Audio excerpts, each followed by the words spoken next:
All right, guys. So here we are at Ophthalmic Associates. It's July 11th, 9:42 in the morning, and this is Leading Effective Teams. So we're going to talk about physician's assistants within OA acting as healthcare providers, really assuming the role of previously of optometry.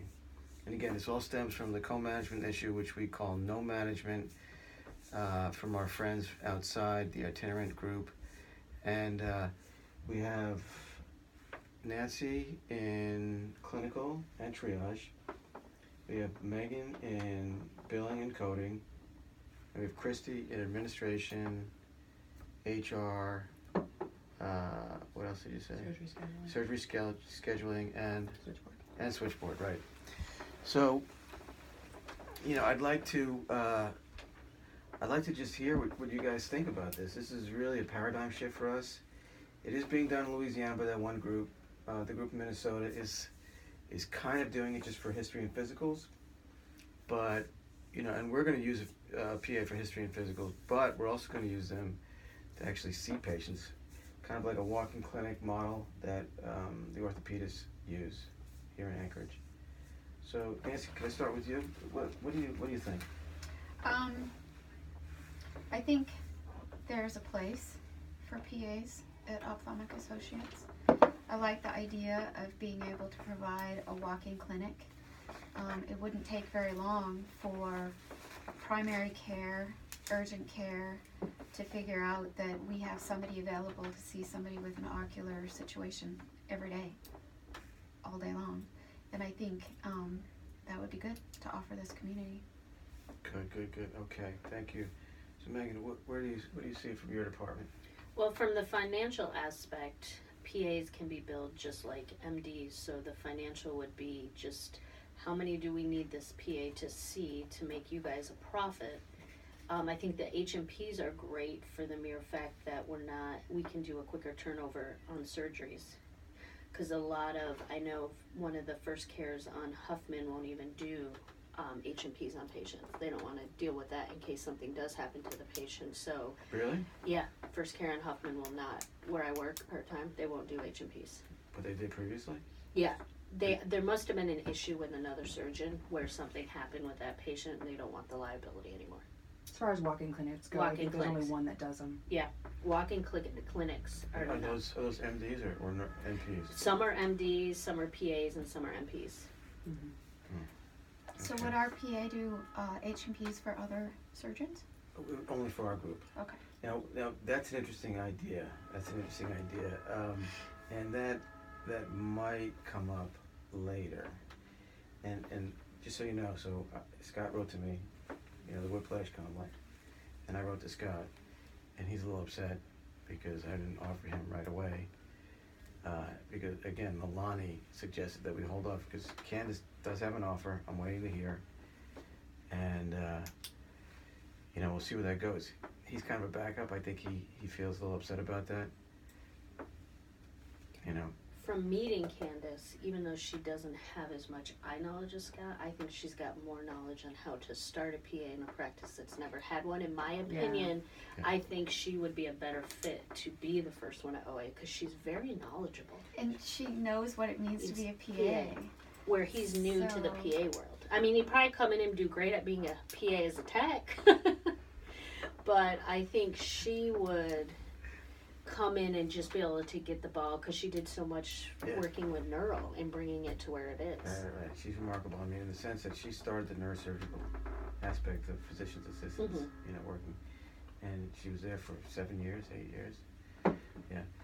So the only problem is the salary differential. You know how that neurosurgeon made last year or 2 years ago? He made $4.8 million.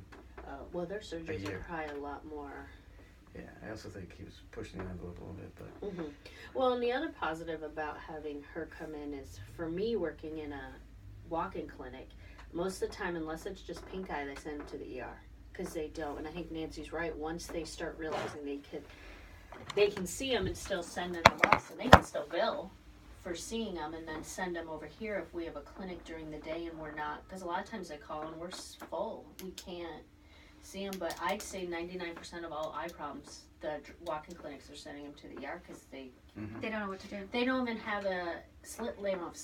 They have, other than if it's basic pink eye or allergies, they won't treat anything else. And so physician assistants, I don't think can take our call completely. They can assist us. I don't think they can replace us. So they probably can't see him in the hospital, but if They it's don't- our patient that had a problem, they Yeah, can I see him don't- here. They could see them and call it at OA, but not at the facilities. Right. You know, I wonder about that. Can they do on top of the hospital call? Well, they'd have to have privilege at the hospital, right? Yeah. I don't know that. I have to find out. Yeah. That I'm not sure. Interesting. Swedish called us yesterday. About, Call doctor. oh, First time we ever got a phone call. Awesome. yay. I got a tattoo. I'm kidding. So Christy, so from admin side, surgical scheduling, how does that impact you? Well, for surgery scheduling, they would be very happy to have a PA here doing the physicals, because that would, for one thing, we have trouble with people being able to get a physical scheduled with their regular doctor very quickly. You know, and if we had somebody here that's, we have time set aside, this is what you're doing, then we could get them in quicker and get surgery done faster.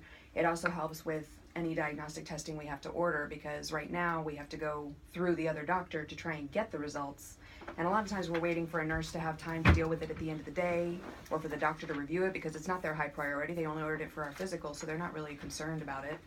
And we have to keep calling over and over to get the results. If we've ordered them ourselves, we can just call directly to the lab or to Prov or wherever to get it. So it would speed up the whole process a lot faster, and would save a lot of time for surgery scheduling, making so many multiple calls all over the place, trying to track stuff down all the time.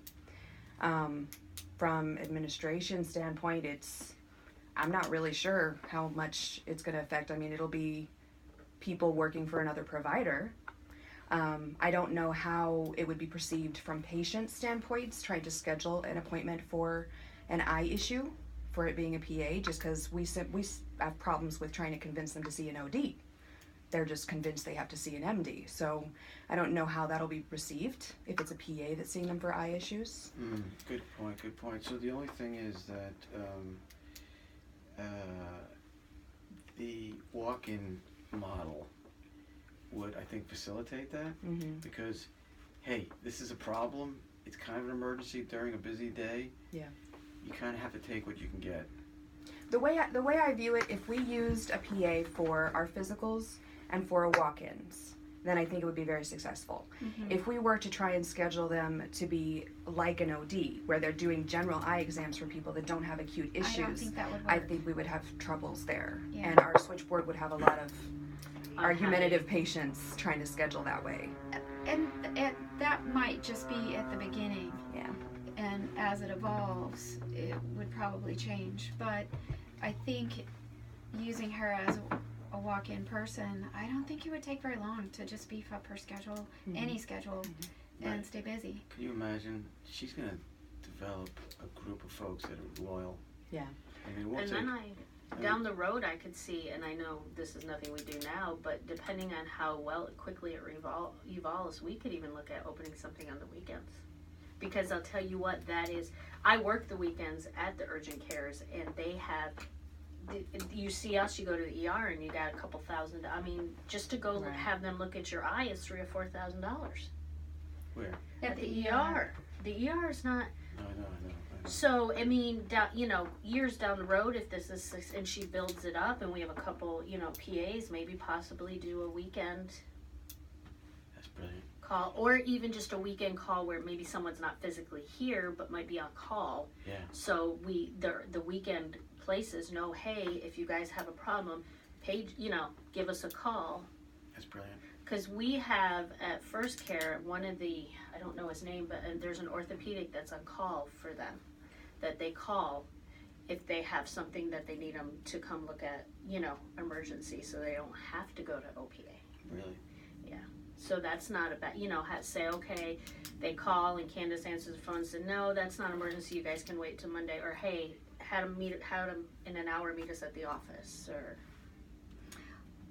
Also, I've been thinking about a PA as far as Nancy comes to work, she's got a sore throat, go Yeah. see the PA. The PA can bill for like a visit. If word got out that our PA did school physicals, you know, like for your kids, yep. we could bill for stuff like that. It creates other opportunity. We could let the ladies give birth here. I don't know about that. Why? Why was it? Keep them working. It doesn't Well, as work many that way. people that are pregnant here, it might be a good idea. They still are off for 6 weeks after that happens, so. Light duty. Okay, sounds good. So, so guys, yeah, this is perfect. Is there anything, any problems that you see, or any reason to potentially, kind of stop and smell the roses about this, or slow down a little bit? I mean, I think logistically, that's where we might struggle right now. Like, we're still going through the remodel over there. We'd have to find somewhere to put her. I think that they were thinking of maybe the old diagnostic room, making that into a space, possibly. Well, so I did some research and just kind of put together an examining room, you know, that you would go to at any walk-in kind of clinic. Got pricing on all kinds of equipment, and she was like, whoa, all I need is a chair. Don't buy anything. All I need is a chair and a room. But it's also the And- staffing, though, too. Like, do we need another tech or a scribe for her? Do we We're need... not going to give her a scribe. She didn't want, when Nancy and I met with her, she had told Nancy, don't order anything, I want to work for several months to see what I really need. All I want is a chair and me. She goes, I'll sit on the floor and chart. I mean, she was very much, give me bare bones. Yes. She goes, I don't need much except shoes. She likes shoes. Yeah.